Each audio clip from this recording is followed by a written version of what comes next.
All right. Up here on the screen we have an inequality, and that inequality is x is greater than 7.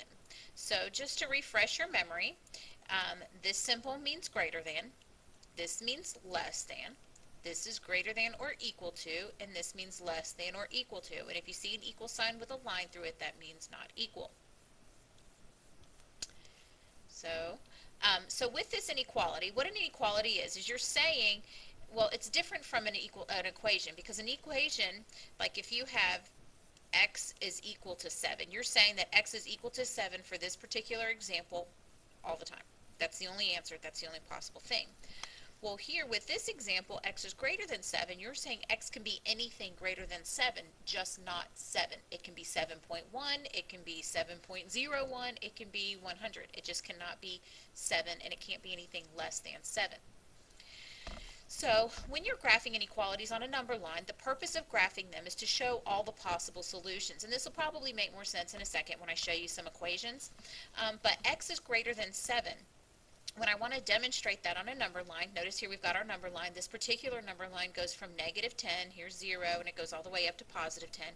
The arrows show that it keeps going on forever in each direction. So if I'm graphing x is greater than 7, I'm going to put a circle where the 7 is. And the rule is, if it's an open circle, that means that it's going to represent for less than or greater than. If you have a closed circle, you are saying that it is equal to. And I should probably erase this right here, so just to show what that means. Okay? And then you're going to shade everything to the right. So you're saying that x is everything that's shaded over here. Those are the possible solutions of what x could be. It can't be 7. It's open there, but it can be anything that's greater than 7. And just as a hint, x is greater than 7 is the same thing as saying 7 is less than x. They mean the same thing.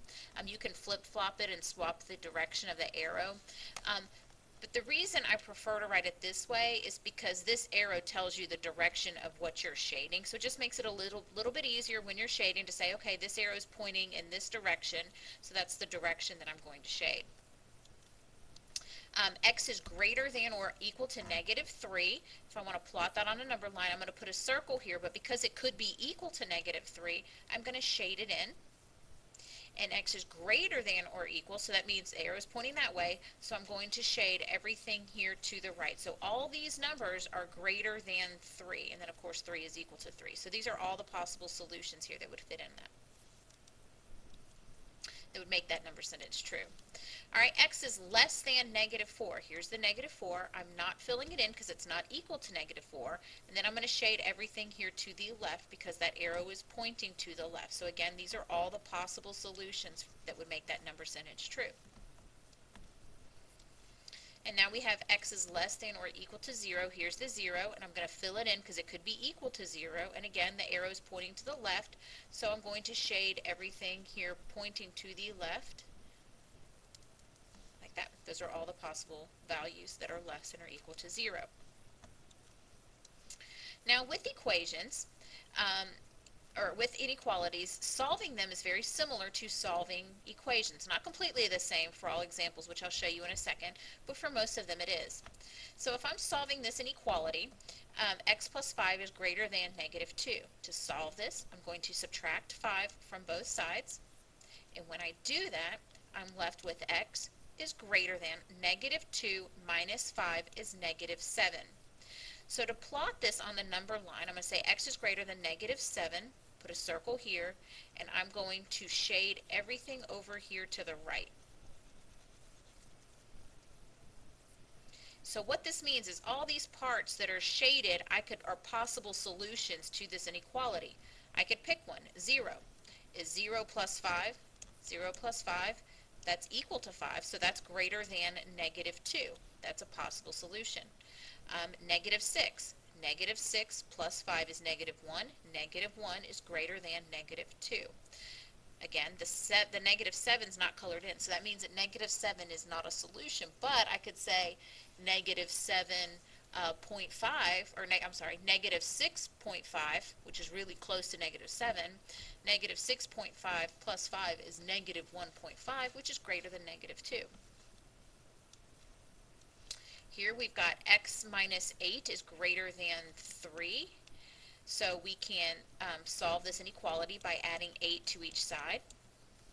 And when I do that, I get x is less than or equal to 11. We're going to add a little one over here. Here's 11. We're going to fill it in. So these are all the possible solutions to the inequality of x minus 8 is less than or equal to 3. All these answers would work. And you could pick one. Negative 1 minus 8 is negative 9. Negative 9 is less than or equal to 3. So it works. X divided by 3 is greater than 4. So we're going to multiply, looks bad, multiply both sides by 3. We end up with x is greater than negative 12. So all values of x that are greater than negative 12 would be a possible solution. Here, 5x is equal to 2.5. Divide both sides by 5. X is equal to 0.5. So all values of x, and here's, I'm sorry, I did not mean to put equals. I meant to put greater than right there. I apologize. So x is greater than 0.5. So I'm not going to put a circle. I'm not going to fill in my circle, but then I'm going to fill it in everything to the right to show those are all possible solutions. Now, here's the only time that it's not just like solving equations, and that is when you are multiplying or dividing by a negative number. And again, I have old habit. Let me fix it. Okay, I have two inequalities here. I have negative 3x is greater than or equal to negative 9, and then I also have negative 3x is greater than, let me fix that again.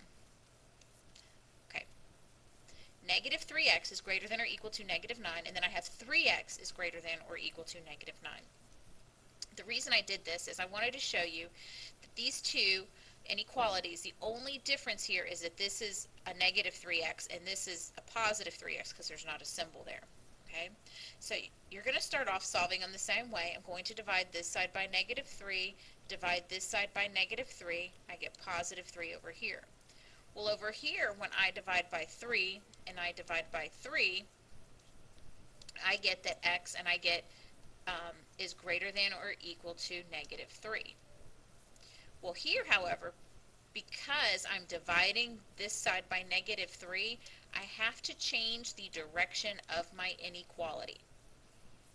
Okay, so anytime you are dividing by a negative number or multiplying by a negative number in an inequality, you have to change the direction of the sign. So because I divided this side by negative 3, this side by negative 3 to solve the inequality, I have to change the direction of my sign. So x is less than or equal to 3 over here on the left.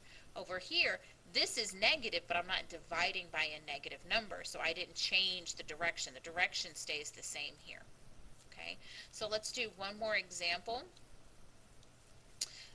Let's say we have m divided by negative 4 is equal to 5. I would multiply both sides by negative 4. Those cancel out. I keep doing that every time. M divided by negative 4 is greater than 5. Multiply both sides by negative 4, but because I multiplied by negative 4, I have to change the direction of my inequality. Let me do one more because I probably just confused you. It's really hard for me to remember not to write an equal sign after we just did a whole unit of equations. Let's say we've got m divided by negative 2 is equal to negative 4. And again, I just did it.